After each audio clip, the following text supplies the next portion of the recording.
এই ছোট্ট গ্রামের কাঁচা ঘরটাই ছিল তাদের সব স্বপ্নের ঠিকানা। মা কুকুর আর তার ছোট ছেলে সংগ্রামেই ছিল তাদের জীবন।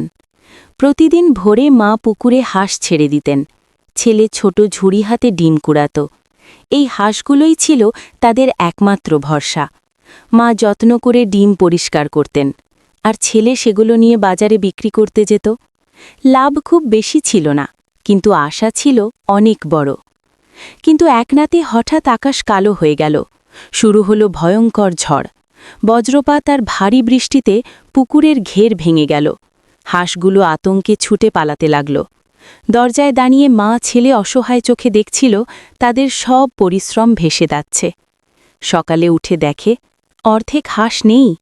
মা মাটিতে বসে পড়লেন, চোখে নীরব অশ্রু। তখন ছেলে মায়ের হাত ধরে বলল, মা, আমরা আবার শুরু করব, তুমি ভেঙে পড়ো না।